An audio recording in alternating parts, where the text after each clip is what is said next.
Students, welcome to social school. मैं हूं आपकी अनुष्या दीदी एंड कैसे हैं मेरे सारे स्टूडेंट्स। आई होप आप सब ठीक हो एंड आई ऑल्सो होप कि आप लोग सुपर रेडी हो आज के इस सेशन के लिए।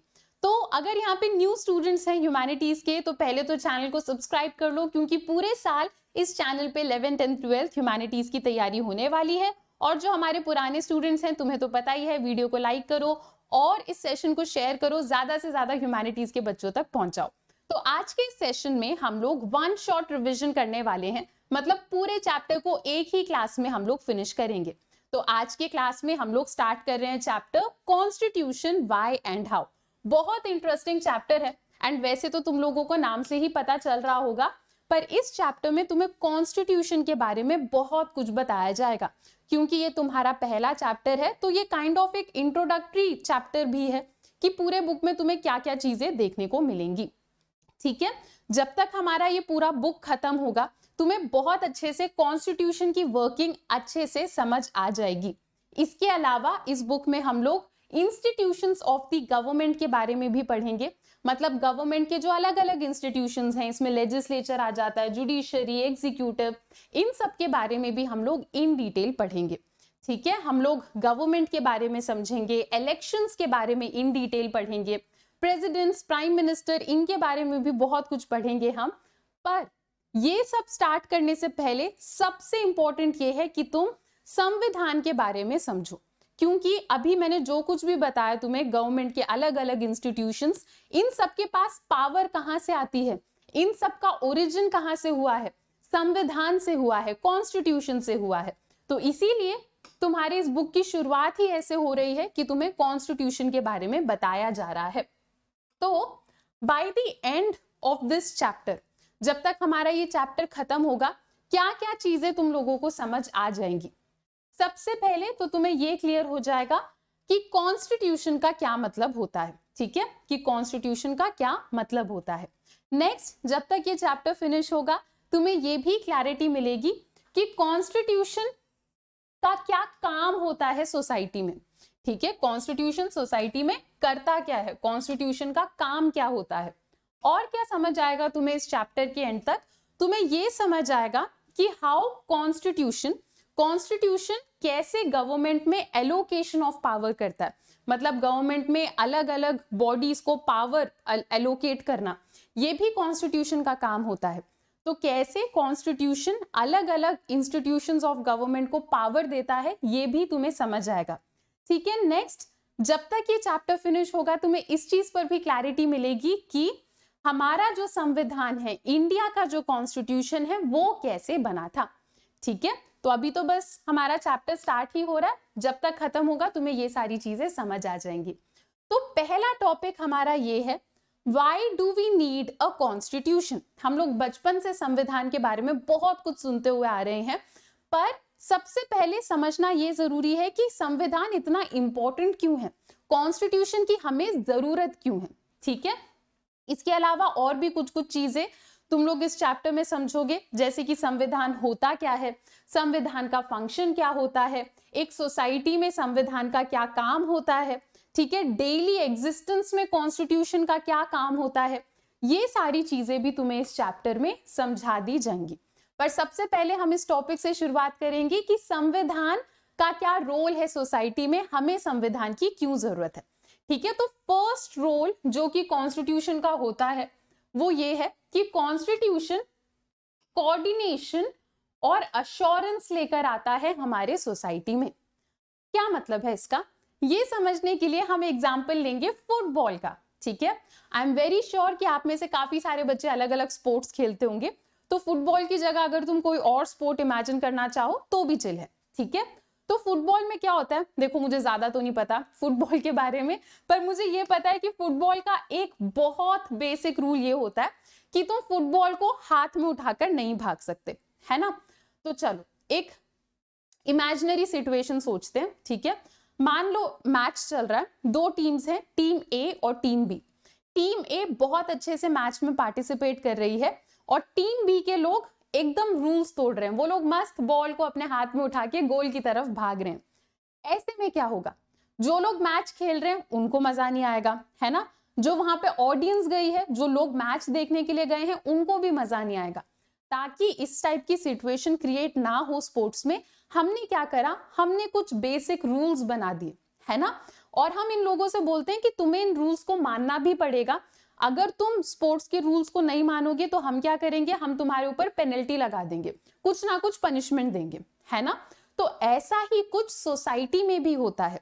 ताकि सोसाइटी के सारे लोग मिलजुल कर पीसफुली रह पाए, हमने क्या करा, हमने सोसाइटी में कुछ रूल्स बना दिए। एंड ये रूल सोसाइटी के सारे लोगों को मानना होता है। अगर कोई सोसाइटी में रूल नहीं मानता तो क्या होता है, उनको हम फाइन देते हैं या कोई पनिशमेंट देते हैं, ठीक है। तो जस्ट लाइक स्पोर्ट्स में कोऑर्डिनेशन के लिए हमने रूल्स बना रखे हैं, वैसे ही हमने क्या कर रखा है, वैसे ही हमने सोसाइटी में भी कोऑर्डिनेशन के लिए कुछ रूल्स बनाए हैं। और अगर कोई इन रूल्स को नहीं मानता है तो उनको पनिश करा जाता है। तो आया समझ तुम्हें। पहला फंक्शन क्या है हमारे संविधान का, ये तुम्हारे बुक में ऐसे एक पॉइंट है, तुम लोग अंडरलाइन कर लो। बुक में नहीं भी मिल रहा तो कोई बात नहीं, अपने नोट्स में कहीं पे लिख लो। पहला काम हमारे संविधान का क्या है, संविधान में कुछ बेसिक रूल्स लिखे हैं जिसके थ्रू कंट्री में सारे लोग कोऑर्डिनेट करके आपस में अच्छे से रह पाते हैं। इजी, ये पहला फंक्शन था हमारे कॉन्स्टिट्यूशन का। नेक्स्ट हमारा कॉन्स्टिट्यूशन और क्या करता है, कॉन्स्टिट्यूशन से हमें क्लियरली पता चलता है कि कंट्री में डिसीजन मेकिंग पावर किसके पास है। ठीक है, मैं थोड़ा एग्जांपल के साथ समझाती हूँ। जैसे मान लो कोई कंट्री है, वहां पे मोनार्कियल कॉन्स्टिट्यूशन है, मतलब वहां पे राजा रानी है, तो उनके संविधान में लिखा हुआ होगा कि भाई हमारे यहाँ तो डिसीजन राजा रानी लेते हैं। ठीक है, मान लो कोई सोवियत यूनियन जैसी कंट्री है, ठीक है, सोवियत यूनियन के बारे में तुमने पढ़ा है। सोवियत यूनियन में एक ही पार्टी थी बहुत लंबे टाइम तक, कम्युनिस्ट पार्टी। तो इनके कॉन्स्टिट्यूशन में लिखा होगा कि हमारे यहाँ तो एक ही पार्टी है जो सारे डिसीजंस को लेती है। इनके कॉन्स्टिट्यूशन में वन पार्टी सिस्टम के बारे में लिखा हुआ होगा, है ना। अब अगर हम अपनी बात करें तो इंडिया जैसे कंट्रीज की अगर हम बात करें तो इंडिया में क्या है, डेमोक्रेटिक सेटअप है ना, डेमोक्रेसी है। हमारे यहाँ डिसीजन मेकिंग पावर्स या फिर लॉज बनाने की पावर, नई नई पॉलिसीज बनाने की पावर किसके पास होती है, पार्लियामेंट के पास होती है। और ये चीज हमारे संविधान में क्लियरली लिखा हुआ है कि पार्लियामेंट बनाएगी न्यू लॉज और न्यू पॉलिसीज। ठीक है, पर पार्लियामेंट को ये पावर कौन दे रहा है, पार्लियामेंट को ये अथॉरिटी कौन दे रहा है कि भाई तुम लोग नए नए लॉज बनाओगे, ये अथॉरिटी कॉन्स्टिट्यूशन दे रहा है। ठीक है, तो पार्लियामेंट हमारे यहाँ नए लॉज और पॉलिसीज बनाता तो है, पर पार्लियामेंट को ये अथॉरिटी किसने दी, हमारे संविधान ने दी। तो दूसरा फंक्शन क्या हुआ हमारे कॉन्स्टिट्यूशन का, लिख लो कहीं, बुक में अंडरलाइन करो। सेकंड फंक्शन ये हुआ कि हमारा कॉन्स्टिट्यूशन स्पेसिफाई करता है कि सोसाइटी में डिसीजन मेकिंग कौन करेगा। ठीक है, किसके पास क्या पावर है, ये हमारे कॉन्स्टिट्यूशन में क्लियरली लिखा हुआ है। ठीक है, यहां तक तो कोई दिक्कत नहीं है, 2 पॉइंट्स हमारे हो गए हैं। आगे बढ़ते हैं। नेक्स्ट क्या है, limitations on the power of government. ये समझने के लिए हम एक छोटा सा एग्जांपल उठाएंगे। ठीक है, मान लो मैंने क्या करा, क्लास में किसी को मॉनिटर बनाया, ओके, और मैंने उस मॉनिटर से बोला कि मैं बाहर जा रही हूँ, मुझे कुछ काम है, तुम क्लास में नजर रखो और जो भी बच्चा शैतानी करता है उसका नाम मुझे एक लिस्ट में लिख कर दे देना। ठीक है, मैं क्लास के बाहर गई और मेरे बच्चे तो हैं ही सारे ऑसम, तो तुम लोग एकदम चुपचाप प्यार से बैठे हुए, तुम लोग अपना मस्त पढ़ाई कर रहे हो। पर ये मॉनिटर जो है ये बहुत चालाक है, तो मॉनिटर ने क्या करा, फालतू में तुम लोगों के नाम लिख लिए, तुम लोग शोर भी नहीं मचा रहे पर फालतू में तुम्हारा नाम लिख दिया, है ना। तो ऐसे में मॉनिटर क्या कर रहा है, मॉनिटर को मैंने विश्वास करके कुछ पावर दी, पर मॉनिटर उस पावर को मिसयूज कर रहा है, जो कि गलत है। सेम चीज हमारी गवर्नमेंट के साथ भी हो सकती है कि गवर्नमेंट के ऊपर हमने विश्वास करके कुछ पावर दी, पर गवर्नमेंट उस पावर का मिसयूज कर रही है। तो हमने क्या करा, हमने अपने संविधान में कुछ ऐसी चीजें ऐड करी जिसके थ्रू हम लोग गवर्नमेंट के पावर को लिमिट करते हैं। ठीक है, हम लोग क्या करते हैं, गवर्नमेंट के पावर्स के ऊपर थोड़ी रोक टोक लगा देते हैं। अब ये लिमिटेशंस हम कैसे डालते हैं जरा वो डिस्कस करते हैं, कैसे हम गवर्नमेंट के पावर को लिमिट कर सकते हैं वो डिस्कस करते हैं। ठीक है, एक तरीका है फंडामेंटल राइट्स। ओके, तो हमने अपने संविधान के थ्रू सिटीजन्स को बहुत सारे फंडामेंटल राइट्स दे रखे हैं, एंड इन फंडामेंटल राइट्स की वजह से क्या होता है, गवर्नमेंट की पावर लिमिट हो जाती है। जाहिर सी बात है, अगर मेरे पास कोई राइट होगा तो क्या होगा, गवर्नमेंट की पावर कम हो जाएगी। ठीक है, तो गवर्नमेंट फालतू में सिटीजन्स को परेशान नहीं कर सकती, और गवर्नमेंट फालतू में सिटीजन्स को अरेस्ट भी नहीं कर सकती। अक्सर आप देखोगे जितने भी डेमोक्रेटिक कॉन्स्टिट्यूशंस हैं, वहां पर सिटीजन्स के पास कुछ बेसिक राइट्स होते ही होते हैं, जैसे कि freedom of speech, freedom of conscience, freedom to form association. तो ये कुछ बेसिक राइट्स हैं जो कि हर सिटीजन के पास डेमोक्रेटिक कंट्रीज में होते ही होते हैं।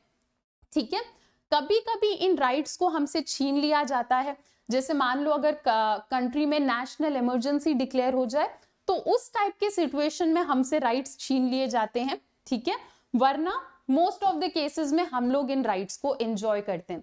तो एक और रीजन जिसके वजह से हमारा संविधान इंपॉर्टेंट है वो क्या हुआ, संविधान के थ्रू हम लोग गवर्नमेंट के पावर को लिमिट करते हैं। ठीक है, आगे बढ़ते हैं। नेक्स्ट क्या बोल रहे हैं तुमसे, और क्या होता है संविधान की वजह से, aspirations and goals of a society पता लगते हैं। ठीक है, तो इसमें तुम्हें बताया जा रहा है कि अगर तुम पुराने कॉन्स्टिट्यूशंस को उठाओ, ठीक है, तो उन कॉन्स्टिट्यूशंस में सिर्फ सोसाइटी के लिए रूल्स लिखे हुए होते हैं। ठीक है, पर अगर तुम किसी ऐसे संविधान को उठाओ जो थोड़ा सा मॉडर्न है, तो उस संविधान में तुम्हें सोसाइटी के एम्स, सोसाइटी के ड्रीम्स और एस्पिरेशंस भी समझ आएंगे। इसका मैं तुम्हें एक एग्जांपल देती हूँ। अगर तुम इंडिया का कॉन्स्टिट्यूशन उठाओगे और अगर तुम पहला पेज प्रियम्बल भी पढ़ोगे तो तुम्हें यह आइडिया लगेगा कि इंडिया के लोगों के लिए इक्वालिटी कितनी ज्यादा इंपॉर्टेंट है। ठीक है, तो इंडिया के लोगों का ये जब संविधान बन रहा था, हमारा ये सपना था कि हमारे सोसाइटी में से डिस्क्रिमिनेशन, भेदभाव हट जाए। ठीक है, तो ज्यादातर कॉन्स्टिट्यूशंस में क्या होता है, जब तुम लोगों के कॉन्स्टिट्यूशन को पढ़ते हो तो तुम्हें आइडिया लगता है कि गवर्नमेंट का क्या एम है, सोसाइटी के क्या ड्रीम्स हैं, क्या सपने हैं। सिमिलरली अगर तुम साउथ अफ्रीका का संविधान उठाओगे तो तुम्हें यह आइडिया लगेगा कि साउथ अफ्रीका रेशियल डिस्क्रिमिनेशन, पता है ना सबको, साउथ अफ्रीका में स्किन कलर के बेसिस पे बहुत भेदभाव होता था। तो साउथ अफ्रीका का अगर तुम संविधान उठाओगे तो तुम्हें आइडिया लगेगा कि ये लोग रेशियल डिस्क्रिमिनेशन को हटाना चाहते हैं। ठीक है, तो चौथा फंक्शन क्या हुआ हमारे संविधान का, it is to enable government to fulfil aspiration of a society. ठीक है, ये गवर्नमेंट को एनेबल करता है ताकि गवर्नमेंट हमारे एस्पिरेशंस को फुलफिल करे। तो अगर सोसाइटी का सपना है कि सोसाइटी में इक्वालिटी होनी चाहिए, तो हम कॉन्स्टिट्यूशन में लिख देते हैं कि हमें इक्वालिटी चाहिए, फिर गवर्नमेंट उस इक्वालिटी के लिए काम करती है। तो चौथा फंक्शन कॉन्स्टिट्यूशन का क्या हुआ, कॉन्स्टिट्यूशन में सोसाइटी के एस्पिरेशंस और ड्रीम्स लिखे हुए होते हैं, जिसकी वजह से गवर्नमेंट काम करती है उन ड्रीम्स को फुलफिल करने के लिए। ठीक है, नेक्स्ट हमारे एनसीईआरटी में एक बहुत, मतलब मैं तो बोलती रहती हूँ अपने क्लास में, मुझे ये ड्राइंग बिल्कुल नहीं पसंद है, बहुत क्रीपी सा है। इससे अच्छा एनसीईआरटी कुछ एनिमे टाइप्स डाल देते हैं ना, नारुतो, लूफी, ये सब कुछ बना देते, पर ठीक है कुछ तो बनाया इन लोगों ने। तो एक लड़की है, इसका नाम भी इन्होंने मुन्नी दे रखा है, चलो ठीक है, बढ़िया नाम है। तो ये लड़की हमसे एक क्वेश्चन पूछ रही है, okay, What does it take to write nice things in the Constitution? ठीक है, तो ये हमसे पूछ रही है, सही चीज पूछ रही है, हालांकि मतलब ड्राइंग अजीब है, उंगलियां देख रहे हो उसकी, चलो ठीक है हम पॉइंट पे आते हैं। ठीक है, तो ये हमसे पूछ रही है कि संविधान में अच्छी अच्छी चीजें तो कोई भी लिख सकता है ना, तो क्या लगता है संविधान में अच्छा अच्छा लिखने में, और क्या बोल रही है ये, What is the point in writing down lofty aspiration and goals if they cannot change the life of the people?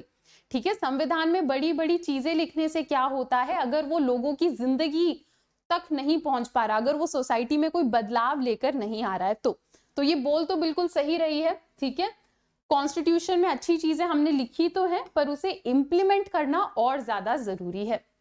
ठीक है, नेक्स्ट क्या है, हमें संविधान से एक आइडेंटिटी मिलती है, आइडेंटिटी यानी हमें संविधान से अपनी एक पहचान मिलती है। ओके, तो इसके बारे में थोड़ा और समझते हैं। तो क्योंकि हम सारे लोग कंट्री के सेम संविधान को फॉलो करते हैं, सेम रूल्स एंड रेगुलेशंस को मानते हैं, तो हम सब लोगों की सेम पॉलिटिकल आइडेंटिटी है। ठीक है, तो संविधान हमें पॉलिटिकल आइडेंटिटी देता है। इसके अलावा संविधान हमें एक मॉरल आइडेंटिटी देता है। मॉरल आइडेंटिटी मतलब संविधान हमें बताता है कि क्या चीज करना सही है सोसाइटी में, क्या चीज करना गलत है। इसके अलावा हमारा एक नेशनल आइडेंटिटी भी बनता है संविधान के थ्रू, कि हम सारे लोग इंडियंस हैं और एक ही कॉन्स्टिट्यूशन को हम लोग फॉलो करते हैं। ठीक है, ज्यादातर जो संविधान है वो हिस्ट्री में किसी ना किसी मूवमेंट की वजह से बने हैं, जैसे इंडिया का कॉन्स्टिट्यूशन। एंड इन लोगों ने अलग अलग चीजें कॉन्स्टिट्यूशन में ऐड कर रखी है। जैसे अगर मैं जर्मनी की बात करूं, ठीक है, तो जर्मनी में ऐसा बोला जाता है कि तुम्हारी ना एक जर्मन आइडेंटिटी होनी चाहिए। ठीक है, जर्मनी का सिटीजन कौन है, जो एथनिकली जर्मन है। ठीक है, ऐसा बोला जाता है। पर हमारे इंडियन कॉन्स्टिट्यूशन में ऐसा कुछ नहीं बोला जाता कि तुम्हारी ये एथनिक आइडेंटिटी होनी चाहिए। हम ऐसी बात नहीं करते क्योंकि इंडिया में डाइवर्सिटी बहुत ज्यादा है। ठीक है, नेक्स्ट क्या बताया जा रहा है तुम्हें, संविधान से एक और चीज हमें पता लगती है, क्या कि कंट्री में अलग अलग जो रीजन्स हैं उनका सेंट्रल गवर्नमेंट के साथ कैसा रिलेशनशिप होना चाहिए। बेसिकली फेडरलिज्म के बारे में भी हमें कॉन्स्टिट्यूशन से पता चलता है कि स्टेट गवर्नमेंट, रीजनल गवर्नमेंट्स, इनका सेंट्रल गवर्नमेंट के साथ कैसा रिलेशन होगा, क्या क्या पावर्स होंगी, ये भी हमें कॉन्स्टिट्यूशन से पता लगता है।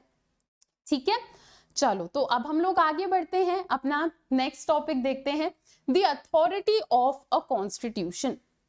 ठीक है, तो अथॉरिटी ऑफ अ कॉन्स्टिट्यूशन हम लोग टॉपिक स्टार्ट करेंगे, पर उससे पहले क्योंकि चैप्टर में ही संविधान के बारे में बहुत कुछ पढ़ाया जा रहा है, तो तुम्हारे दिमाग में बहुत सारे क्वेश्चंस आ रहे होंगे, जैसे कि संविधान क्या होता है, ठीक है, संविधान कितना इफेक्टिव होता है, और जो हमने संविधान बनाया है क्या वो जस्ट है, क्या वो सही है। ये सारे क्वेश्चंस आ रहे होंगे, टेंशन मत लो, जैसे जैसे आगे बढ़ेंगे चैप्टर में ये सारे क्वेश्चंस तुम्हारे क्लियर हो जाएंगे। सबसे पहले ये समझते हैं कि संविधान होता क्या है।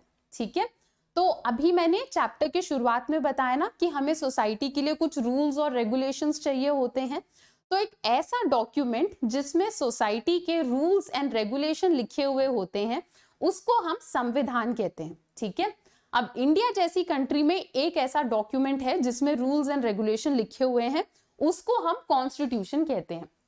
पर अगर तुम यूके यानी यूनाइटेड किंगडम जैसी कंट्रीज में चले जाओ तो इनके पास ना कोई एक डॉक्यूमेंट नहीं है जिसको ये कॉन्स्टिट्यूशन बोलते हैं।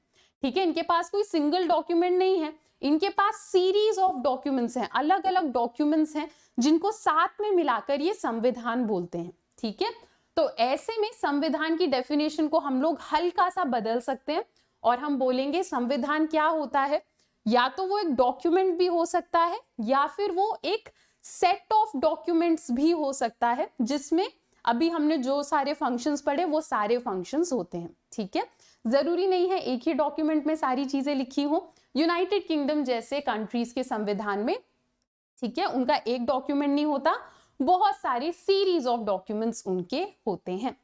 ठीक है, नेक्स्ट हमारा टॉपिक ये है कि चलो हमने संविधान तो बना दिया, ठीक है, पर ये संविधान कितना इफेक्टिव रहेगा ये कैसे डिसाइड करा जाता है। ठीक है, तो तुम्हें बताया जा रहा है कि बहुत सारे फैक्टर्स हैं जिन पर कॉन्स्टिट्यूशन की इफेक्टिविटी निर्भर होती है। ठीक है, एक एक करके डिस्कस करते हैं। सबसे पहले तो ये देखना इंपॉर्टेंट है कि संविधान को बना कौन रहा है। ठीक है, कॉन्स्टिट्यूशन कितना इफेक्टिव रहेगा, ठीक है, कितना बढ़िया रहेगा, कितना लोग उसे एक्सेप्ट करेंगे, ये देखने के लिए सबसे पहले तुम्हें ये पता होना चाहिए कि संविधान किसने बनाया है। मान लो कंट्री में कोई मिलिट्री लीडर है जिसे कोई पसंद नहीं करता, अगर उसने संविधान बनाया है तो कोई उसके संविधान को नहीं मानेगा। पर अगर संविधान किसी बहुत फेमस लीडर ने बनाया है जिसे सब लोग पसंद करते हैं तो फिर लोग संविधान को मानेंगे।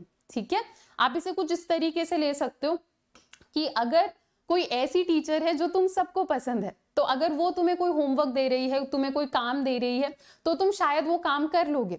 पर अगर कोई एक ऐसी टीचर है जो तुम्हें मतलब उतनी अच्छी नहीं लगती और वो तुमसे कोई काम करवा रही है, तो शायद तुम उतने खुशी खुशी काम नहीं करोगे। तो यही कह रहे हैं कि अगर संविधान पॉपुलर लोगों ने बनाया है, जिनको जनता पसंद करती है, तो ऐसे में वो संविधान ज्यादा इफेक्टिव हो जाता है। ठीक है, अगर हम ज्यादातर सक्सेसफुल कंट्रीज के संविधान के बारे में बात करें, जैसे हमारा इंडिया का कॉन्स्टिट्यूशन बहुत सक्सेसफुल है, India, South Africa, United States, इन सब के जो कॉन्स्टिट्यूशन है वो पॉपुलर नेशनल मूवमेंट के बाद बने, है ना किसी संघर्ष के बाद बने हैं। ठीक है, जैसे हमारे इंडिया का तो तुम्हें पता ही है, अभी आगे जाकर और पता भी लगेगा। हमारी कॉन्स्टिट्यूएंट असेंबली ने बनाया था हमारा कॉन्स्टिट्यूशन। कॉन्स्टिट्यूएंट असेंबली कुछ लोगों का ग्रुप था जिन्होंने मिलकर संविधान बनाया था। ठीक है, तो ये लोग जो थे, कॉन्स्टिट्यूएंट असेंबली के लोग जो थे, इनको इंडिया की जनता बहुत पसंद करती थी। ये लोग पॉपुलर थे और जनता इन्हें पसंद करती थी, तो इसीलिए जब इन्होंने संविधान बनाया तो इंडिया के लोग खुश थे। ठीक है, इंडिया के लोगों ने कोई क्रांति वांति नहीं करी कि हमें ये संविधान नहीं चाहिए। हम अपने लीडर्स को पसंद करते थे, तो इसीलिए हमने अपना कॉन्स्टिट्यूशन हैप्पीली एक्सेप्ट कर लिया। ठीक है, कुछ कंट्रीज में ऐसा होता है कि वो लोग संविधान बनाने के बाद रेफरेंडम करा देते हैं। रेफरेंडम का क्या मतलब है? संविधान बनाने के बाद उन्होंने जनता से पूछा, एक वोट करा दिया कि तुम्हें संविधान पसंद है या नहीं है। ठीक है, अगर ज्यादातर लोग बोलते हैं कि हाँ हमें संविधान पसंद है, तो उस संविधान को लागू कर दिया जाता है। अगर ज्यादातर लोग बोलते हैं नो हमें संविधान पसंद नहीं है, तो ऐसे में उस संविधान को हटा दिया जाता है। ठीक है, कुछ कंट्रीज ऐसा भी करती हैं। हमारे इंडिया में ऐसा नहीं हुआ। ठीक है, हमारे इंडिया में हम लोगों ने रेफरेंडम तो नहीं कराया, पर फिर भी हमारा जो कॉन्स्टिट्यूशन है उसे जनता बहुत ज्यादा पसंद करती है। ठीक है, तो पॉइंट 1 हमें क्या सीखने को मिला? The authority of people who enact constitution helps determine its success. ठीक है, संविधान कितना सक्सेसफुल होगा ये तुम इस चीज से आइडिया लगा सकते हो कि संविधान बनाया किसने है। अगर लोग उनको पसंद करते हैं तो कॉन्स्टिट्यूशन सक्सेसफुल होगा, अगर लोग उनको पसंद नहीं करते तो कॉन्स्टिट्यूशन सक्सेसफुल नहीं होगा। इतनी सी बात है, आगे बढ़ते हैं। ठीक है, नेक्स्ट, और क्या होना चाहिए कॉन्स्टिट्यूशन को इफेक्टिव होने के लिए? देखो, एक बढ़िया संविधान वो होता है जिसमें हर किसी के बारे में कुछ कुछ बोला जाए। ठीक है, हर किसी का ध्यान रखा जाए। सोसाइटी में जितनी कम्युनिटीज हैं उन सबको लगना चाहिए कि मेरे बारे में भी कुछ लिखा है संविधान में। ठीक है, अगर हम किसी कम्युनिटी को छोड़ देंगे, किसी कम्युनिटी का ध्यान नहीं रखेंगे, तो ये चांसेस बढ़ जाते हैं कि आगे जाकर वो कम्युनिटी स्ट्राइक करे, रेबेलियन करे और संविधान को हटाने के बारे में बात करे। ठीक है, अगेन हम क्लासरूम का एग्जाम्पल ले सकते हैं। जब एक टीचर पढ़ा रही होती है तो टीचर को सारे बच्चों का ध्यान रखना चाहिए, है ना। अगर टीचर सिर्फ जो फ्रंट में बैठते हैं ना, टॉपर्स, अगर सिर्फ उनसे अच्छे से बात करेगी, सिर्फ उनका ध्यान रखेंगी, तो क्या होगा? बाकी जो क्लास के बच्चे हैं उनको टीचर अच्छी नहीं लगेंगी और वो पढ़ाई भी नहीं कर पाएंगे। तो टीचर को क्या करना चाहिए? पूरे क्लास का ध्यान रखना चाहिए। सिमिलरली जब हम संविधान बना रहे होते हैं, हमें इंडिया में हर कम्युनिटी का ध्यान रखना चाहिए। वरना क्या होता है, कुछ लोग क्या करते हैं, कुछ कम्युनिटीज ग्रुप बनाकर संविधान के खिलाफ बोलने लग जाते हैं। ठीक है, तो एक ऐसा कॉन्स्टिट्यूशन जो सबको आजादी और सबको बराबरी दे, वो कॉन्स्टिट्यूशन ज्यादा जल्दी सक्सेसफुल कॉन्स्टिट्यूशन बन जाएगा।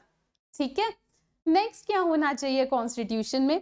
कॉन्स्टिट्यूशन में बैलेंस्ड इंस्टीट्यूशनल डिजाइन होना चाहिए। मतलब गवर्नमेंट के जितने इंस्टीट्यूशंस हैं उनको बराबर बराबर पावर मिलनी चाहिए।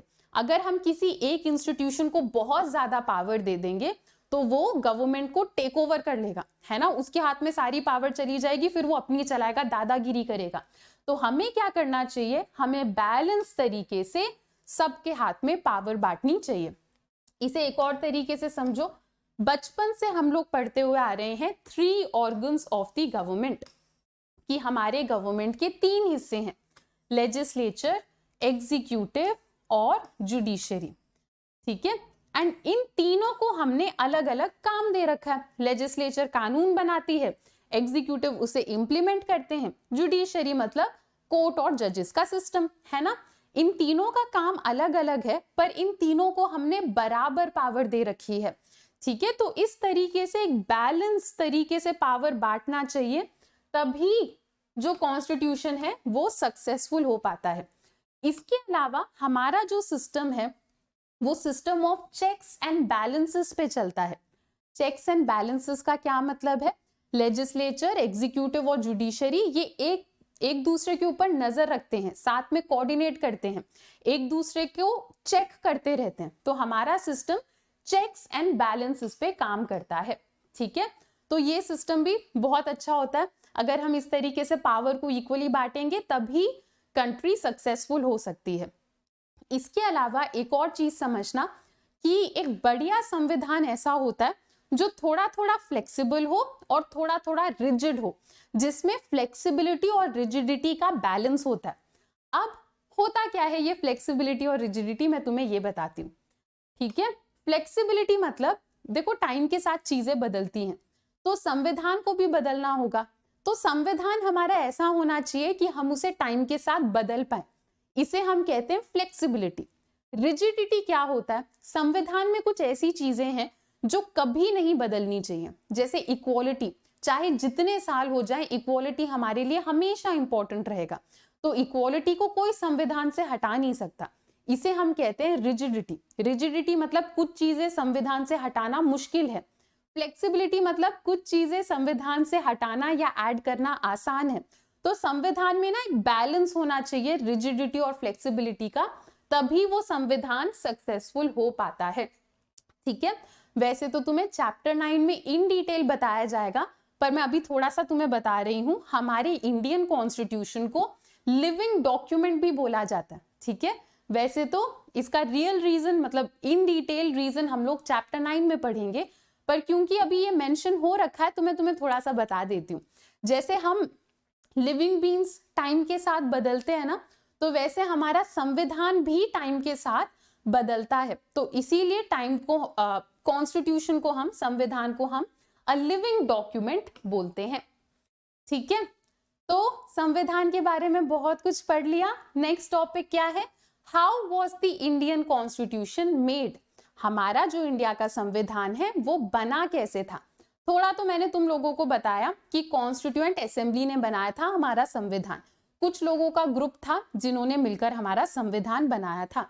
कॉन्स्टिट्यूएंट असेंबली सबसे पहली बार कब बैठे थे संविधान के बारे में बात करने के लिए? 9 दिसंबर 1946।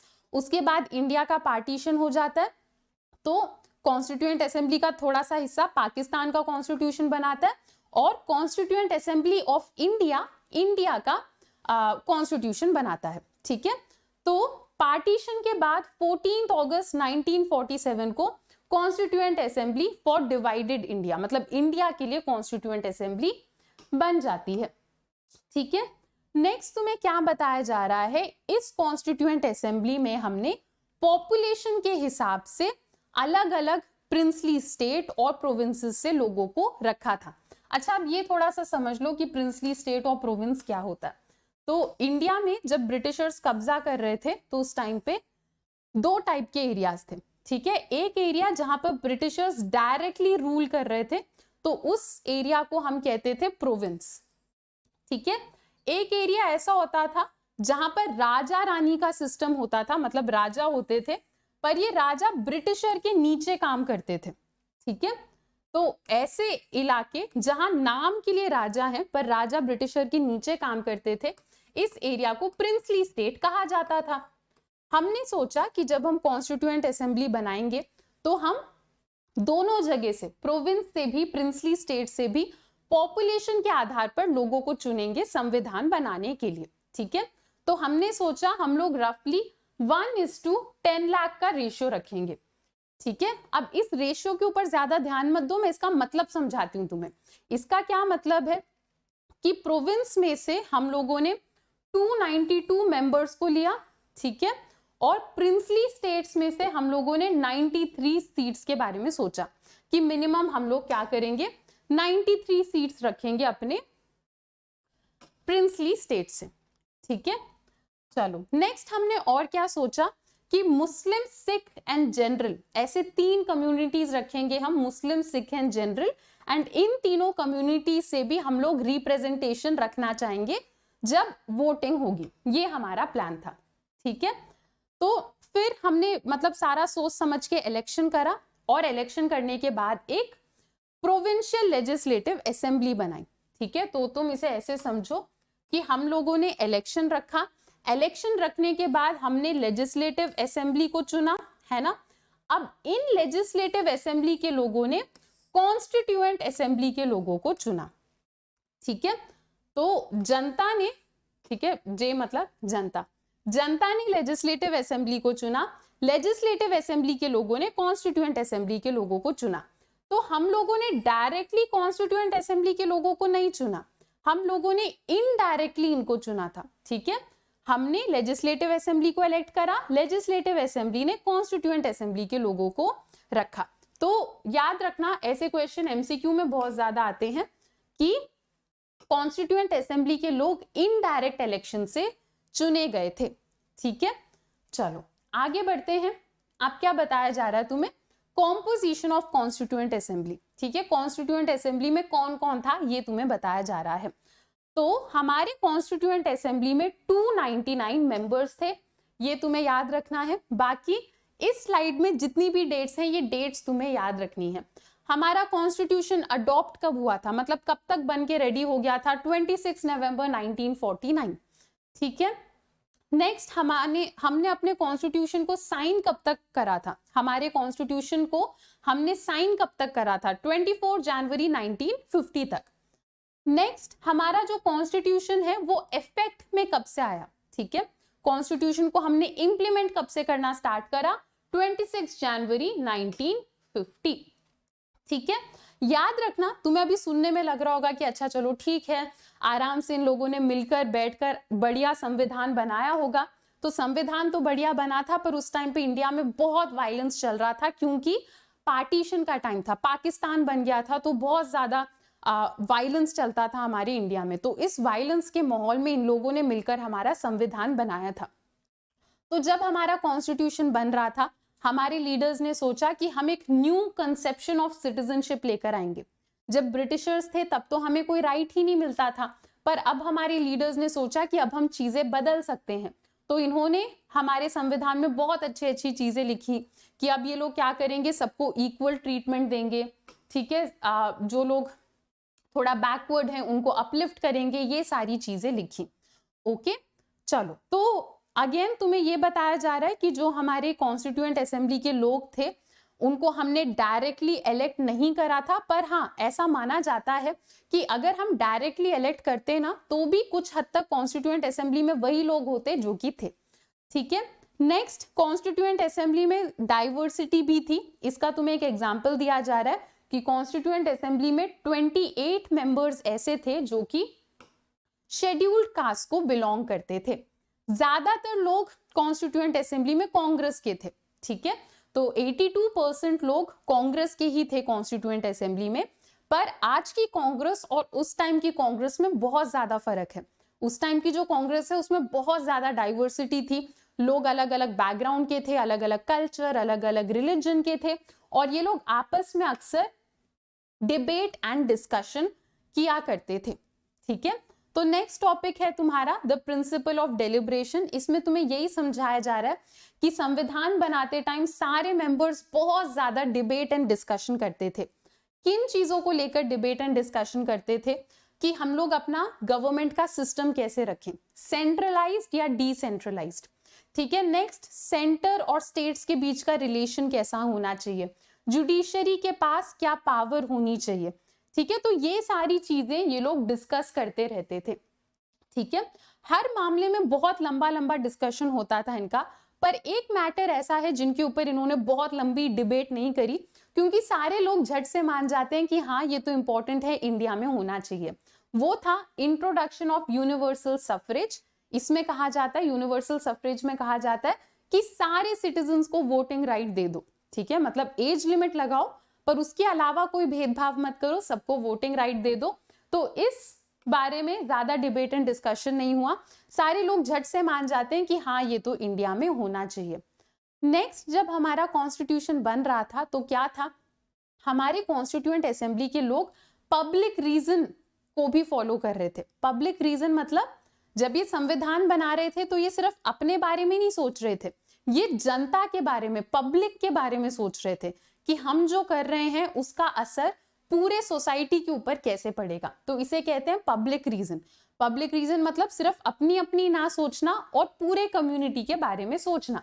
तो हमारे कॉन्स्टिट्यूएंट असेंबली के लोग पब्लिक रीजन को भी यूज कर रहे थे। ठीक है, नेक्स्ट तुम्हें क्या बताया जा रहा है, कॉन्स्टिट्यूएंट असेंबली के अंदर छोटी छोटी कमिटीज थी, मतलब छोटे छोटे ग्रुप्स थे, उसे हम कॉन्स्टिट्यूएंट असेंबली की कमिटीज कहते हैं। ठीक है, तो 8 मेजर कमिटीज थी कॉन्स्टिट्यूएंट असेंबली के अंदर, एंड इन 8 कॉन्स्टिट्यूएंट असेंबली के 8 कमिटीज के लीडर कौन हुआ करते थे, जवाहरलाल नेहरू या फिर राजेंद्र प्रसाद या फिर सरदार वल्लभ भाई पटेल या फिर डॉक्टर BR अंबेडकर। ठीक है, तो ये तुम्हें आ गया ना समझ। मैं एक बार लिख के बता देती हूँ कि कॉन्स्टिट्यूएंट असेंबली के अंदर 8 कमिटीज थी, एंड इन 8 कमिटीज के इनमें से कोई एक लीडर हुआ करते थे। ठीक है, 8 कमिटीज में अक्सर ये लोग लीड करते थे। ओके, चलो आगे बढ़ते हैं। वैसे तो तुम्हें इन डिटेल भी बताया जाएगा, जैसे जैसे तुम थोड़ा बड़ी क्लास में जाओगे हर एक कमिटी के बारे में भी थोड़ा इन डिटेल बताया जाएगा, अभी के लिए इतना काफी है। ठीक है, नेक्स्ट, अब ये जो लोग थे ना, ये जो लीडर्स थे, ऐसा नहीं था कि ये लोग बेस्ट फ्रेंड्स थे, मतलब ये लोग साथ में मिलके काम करते थे, एक दूसरे से लड़ते ही नहीं थे। नहीं, ये लोग भी आपस में डिबेट एंड डिस्कशन करते थे। डॉक्टर अंबेडकर के बारे में अगर मैं बताऊं तो ये कांग्रेस को ज्यादा पसंद नहीं करते थे, गांधी जी को भी क्रिटिसाइज करते रहते थे। सरदार वल्लभ भाई पटेल और नेहरू जी की भी बहुत सारे मामलों में आपस में बनती नहीं थी। तो ये लोग क्या करते थे, हर एक कमिटी अपने कुछ गाइडलाइंस को लिखता था, और जब वो गाइडलाइंस रेडी हो जाते थे तो पूरा कॉन्स्टिट्यूएंट असेंबली मिलकर डिबेट और डिस्कशन करता था कि ये गाइडलाइंस सही हैं या नहीं है। ठीक है, तो ये सब करके इनको पूरा कितना टाइम लग जाता है संविधान को बनाने में। ठीक है, तो इनको लग जाता है 2 years and 11 months। ठीक है, तो अब इस पॉइंट को ध्यान से समझना, यहाँ पे बच्चों को थोड़ा सा कंफ्यूजन होता है। तो इन लोगों को, ठीक है, 2 years और 11 months लग जाता है। ठीक है, पूरा संविधान रेडी करने में। अब इन 2 years और 11 months में ये लोग मिले कितने दिन थे? ठीक है, 2 years और 11 months के टाइम पीरियड में ये लोग मिलके इन्होंने डिस्कशन कब कब करा था? 166 डेज। ठीक है, तो 166 डेज को इन्होंने मतलब ऐसे फैला दिया था, तो 2 years and 11 months का टाइम लग जाता है इनको। इनका जो डिस्कशन था ये ओपन डिस्कशन किया करते थे। तो जब भी ये डिबेट एंड डिस्कशन करते थे, मीडिया के लोग वहां पर जाकर बैठ सकते थे। अगर जनता वहां जाकर सुनना चाहती थी तो जनता भी वहां जाकर इनके डिबेट एंड डिस्कशन को सुन सकते थे। ठीक है, नेक्स्ट क्या बोला जा रहा है तुमसे, inheritance of the nationalist movement. हमारा संविधान ना फ्रीडम स्ट्रगल के बाद बना था, है ना। तो जब हम लोग ब्रिटिशर्स को भगा रहे थे, ब्रिटिशर्स के खिलाफ संघर्ष कर रहे थे, तभी हमें आइडिया लग गया था कि हमारे संविधान में क्या क्या होना चाहिए। ठीक है, इनफैक्ट हमारे जो नेहरू जी हैं, उन्होंने 1946 में एक रेजोल्यूशन पास करा था, ऑब्जेक्टिव रेजोल्यूशन। ठीक है, ऑब्जेक्टिव रेजोल्यूशन में इन्होंने क्लियरली बताया था कि संविधान का मकसद क्या है। ठीक है, तो ऑब्जेक्टिव रेजोल्यूशन क्या है, नेहरू जी ने बनाया था ऑब्जेक्टिव रेजोल्यूशन, और ऑब्जेक्टिव रेजोल्यूशन में बेसिकली पॉइंट्स लिखे हुए थे कि हमारे संविधान का एम क्या है, मकसद क्या है। तो बेसिकली ऑब्जेक्टिव रेजोल्यूशन में ये लिखा हुआ है कि हम तो कंट्री में इक्वालिटी लाना चाहते हैं, लिबर्टी लाना चाहते हैं, डेमोक्रेसी, सोवरेनिटी, ये सब लाना चाहते हैं। ठीक है, नेक्स्ट क्या बता रहे हैं कि इंस्टीट्यूशनल अरेंजमेंट। ये मैंने वैसे तो तुम्हें क्लास के स्टार्टिंग में ही बता दिया। हमने संविधान बनाते टाइम इस चीज का भी ध्यान रखा कि गवर्नमेंट के जो अलग अलग इंस्टीट्यूशंस हैं, एग्जीक्यूटिव, लेजिस्लेचर, जुडिशरी, इनके पावर्स को हम बैलेंस करें। हमने ये भी सोचा कि हम पार्लियामेंट्री सिस्टम बनाएंगे, फेडरलिज्म के बारे में भी हमने बहुत ज्यादा डिस्कशन करा। साथ ही साथ जब हम संविधान बना रहे थे तो हमने ये भी सोचा कि क्यों ना बाकी कंट्रीज के एक्सपीरियंसेस से कुछ हम सीखें। ठीक है, इसका मतलब ये नहीं था कि हम बाकी कंट्रीज के संविधान को टेप रहे थे, कॉपी कर रहे थे, नहीं, हम उनके संविधान से सीख कर उन चीजों को अपने संविधान में डाल रहे थे, एंड हम उनके चीजों को थोड़ा थोड़ा चेंज भी कर रहे थे ताकि वो इंडिया के सेटअप को सूट करे। ठीक है, तो यहाँ पर एक बच्चा है, अगेन क्या ही बोलूं, अजीब सी ड्राइंग है हमारे एनसीईआरटी में, पर ठीक है, उंगलियां इन लोगों की अजीब सी ही है। चलो ठीक है, क्या पूछ रहे हैं, was it a borrowed constitution then. ये बच्चा बोल रहा है क्या ये बोरोड कॉन्स्टिट्यूशन है। ठीक है, Why could we not have a constitution that does not borrow anything from anywhere else? क्या हम ऐसा संविधान नहीं रख सकते थे जहां पे हम किसी से कुछ बोरो ही नहीं कर रहे? ये बेचारा बच्चा ये सब सोच रहा है। एक एग्जाम्पल के साथ समझते हैं इसे, ठीक है। मान लो कल तुम्हें होमवर्क सबमिट करना है और अगर तुम अपने बेस्ट फ्रेंड के होमवर्क से टेप रहे हो तो ये गलत है, ठीक है। पर मान लो तुम्हारा मतलब एग्जाम आने वाला है, बोर्ड एग्जाम आने वाला है, और तुमने अपने सीनियर से पूछ लिया कि तुम अपने साल के क्वेश्चंस बता दो, मुझे कुछ प्रीवियस ईयर क्वेश्चंस बता दो ताकि मैं तैयारी कर लूं, तो इसमें कुछ गलत नहीं है। अगर हम डायरेक्टली किसी के संविधान को टेपें फिर तो वो गलत है, पर अगर हम किसी के एक्सपीरियंस से सीख कर कुछ अपने संविधान में डाल रहे हैं तो उसमें कुछ गलत नहीं है। तो इस इमेज से बेसिकली आपको आइडिया लगेगा कि हमने बाकी संविधान से क्या सीखा। ये इमेज आप लोगों के बुक में भी है, तो तुम्हें ये इनमें कुछ कुछ ऐसे टर्म्स हैं जो कि जैसे जैसे तुम आगे जाओगे तुम्हें अलग अलग चैप्टर्स में समझा दिया जाएगा। अभी के लिए तुम ये समझ लो कि हमने बाकी कंट्रीज के संविधान से क्या सीखा। ब्रिटिश कॉन्स्टिट्यूशन से हमने सीखा first pass the post system, parliamentary form of government, rule of law मतलब कानून के सामने सब बराबर है, ठीक है, और स्पीकर के रोल्स के बारे में सीखा, लॉ मेकिंग के प्रोसीजर के बारे में सीखा। यूनाइटेड स्टेट के कॉन्स्टिट्यूशन से हमने फंडामेंटल राइट्स और जुडिशियल रिव्यू और जुडिशरी को इंडिपेंडेंट रखना है ये सीखा। आयरिश कॉन्स्टिट्यूशन से हमने डीपीएसपी के बारे में सीखा। इसके डीपीएसपी क्या होता है ये तुम्हारे अगले चैप्टर में आएगा, टेंशन नहीं लेना। फ्रेंच कॉन्स्टिट्यूशन से हमने लिबर्टी, इक्वालिटी और फ्रेटर्निटी सीखा। कनाडा के कॉन्स्टिट्यूशन से क्वाजी फेडरलिज्म सीखा, एक ऐसा सिस्टम जिसमें सेंट्रल गवर्नमेंट को हल्की सी ज्यादा पावर दे दी है, और रेजिडुअल पावर्स का कॉन्सेप्ट सीखा, ठीक है। तो ये हमने अलग अलग कॉन्स्टिट्यूशन से कुछ कुछ हम लोगों ने चीजें सीख ली हैं। ओके, चलो, तो अब इसी के साथ हमारा चैप्टर फिनिश होता है। आई होप अब आप लोगों को ये चैप्टर सुपर क्लियर है। अगर आपको लगा कि ये सेशन आपके लिए हेल्पफुल है तो वीडियो को लाइक करो, चैनल को सब्सक्राइब करो and show some love and support in the comment section, ठीक है। तो आज के लिए इतना ही, अभी के लिए इतना ही। अब हम लोग मिलते हैं अपने नेक्स्ट लेक्चर में एक और बहुत ही सुपर इंटरेस्टिंग चैप्टर के साथ। Till then, bye bye, take care and thank you.